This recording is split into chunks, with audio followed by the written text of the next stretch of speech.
डर के आगे जीत है। अब सियासत में इस कहावत का मतलब ही बदल गया है। राहुल गांधी के तेवर को देख के लग रहा है कि डर के आगे विपक्ष है। राहुल गांधी अमेरिका के दौरे पर हैं। लोकसभा में नेता प्रतिपक्ष बनने के बाद राहुल गांधी का यह पहला अमेरिकी दौरा है। राहुल ने अमेरिका में कुछ ऐसी बातें कह दी हैं जिस पर राजनीतिक संग्राम छिड़ा हुआ है। I don't know if you've noticed, something has definitely changed after the election results.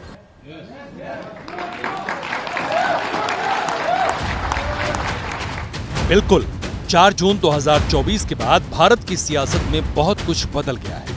डर निकल गया, डर नहीं लगता।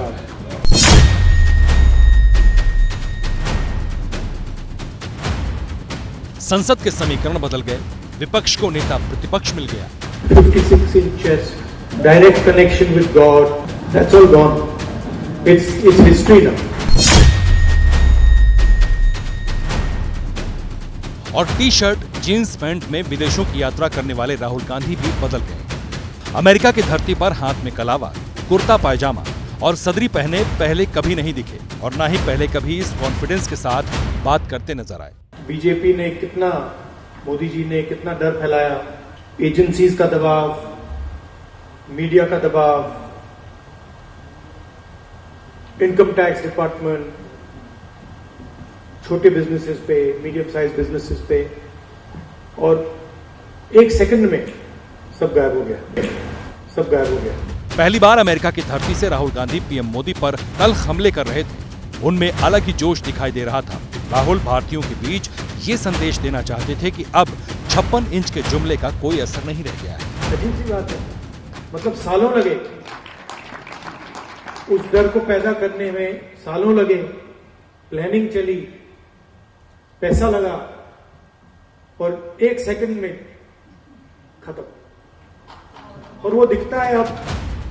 राहुल गांधी विदेश यात्रा पर भारतीयों के बीच अक्सर इंग्लिश में बातें करते रहे हैं, लेकिन इस बार इंग्लिश के साथ हिंदी में भी बोलते नजर आए।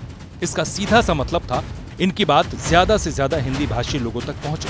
4 जून के बाद राहुल में ये भी एक बड़ा बदलाव है।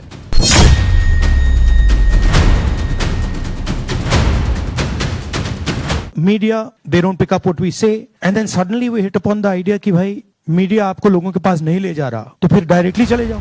4 जून 2024 से पहले राहुल गांधी कांग्रेस नेता के रूप में विदेश यात्राएं करते थे, लेकिन इस बार एजेंडा बदल दिया। अमेरिका में विपक्ष की बात की, इंडिया गठबंधन के विजन पर फोकस रखा और बतौर नेता प्रतिपक्ष मोदी सरकार और संघ को घेरने की कोशिश की। राहुल ने भारत को विविधताओं का देश बताया और कहा कि जिस तरह थाली में कई तरह के व्यंजन होते हैं, उसी तरह हमारा भारत है, लेकिन बीजेपी इसे एक रंग में रंगना चाहती है। जैसे यहाँ पे अब आप डिनर खाएंगे, यहाँ पे आपको 3 कोर्स 4 कोर्स मील मिलता है ना। पहले शुरू मतलब फर्स्ट कोर्स होता है, फिर मेन कोर्स आता है, फिर डिजर्ट आती है, होता है ना।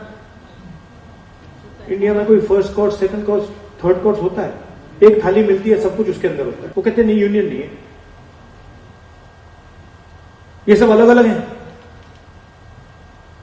और इन सब में से एक सबसे जरूरी है, एक सोच सबसे जरूरी है, उसका हेडक्वार्टर नागपुर में है, बाकी सबका कुछ लेना देना नहीं है।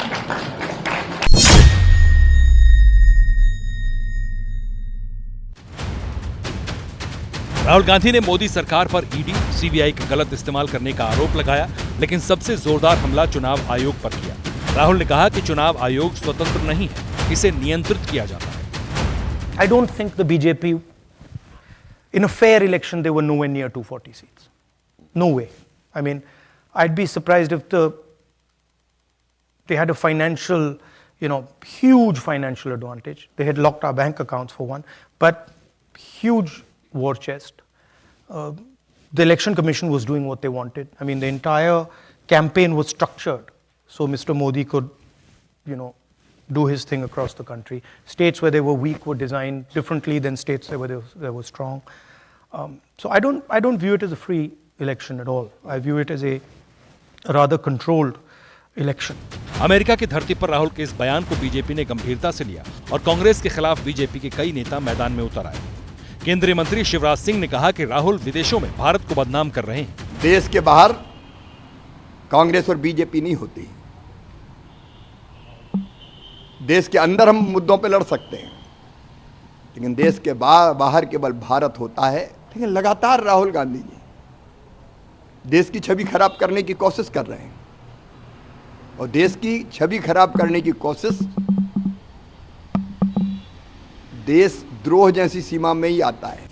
केंद्रीय मंत्री गिरिराज सिंह ने आरोप लगाया कि राहुल विदेश में जाकर तुष्टीकरण की राजनीति कर रहे हैं। भारत के बाहर जाके भारत को गाली दे।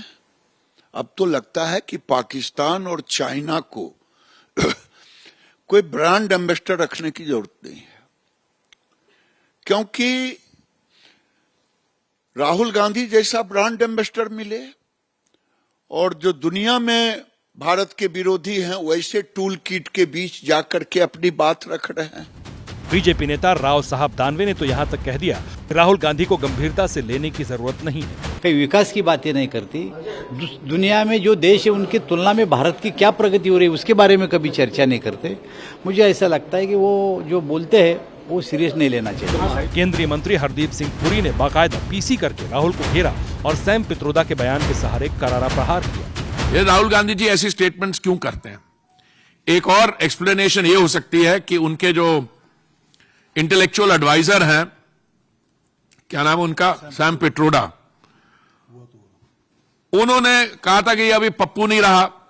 अब वो पप्पू रहा नहीं रहा, क्यों उनको ये कैरेक्टराइजेशन दी गई, I am not interested frankly. Pappu है या गप्पू है, I am not interested. What I am interested in is something like that. उनके इंस्पिरेशन जो है वो कहते हैं कि India is not one nation और आइडेंटिटी। वो को जो नॉर्थ से आते हैं वो कहां से आते हैं, वो अफगानिस्तान से आते हैं। जो नॉर्थ ईस्ट वाले होते हैं वो चाइनीज होते हैं। ऐसे तो लोगों की कंपनी में ये है, तो आई एम नॉट सरप्राइज्ड कि ऐसी ये बातें कर जाते हैं। हालांकि उद्धव ठाकरे गुट के शिवसेना नेता संजय राउत ने राहुल गांधी के बयान का समर्थन करते हुए उनकी बातों को सही ठहराया। राहुल गांधी जी ने जो कहा है उसमें गलत क्या है? राहुल जी ने ठीक ही बात की है। हमारे देश में ये चल रहा है और बीजेपी के लोग ये 10 साल में ये जाति का और धर्म का राजकारण, तुष्टीकरण ज्यादा कर रहे हैं। राहुल गांधी ने जो बात की है लोगों की मन की भावना है।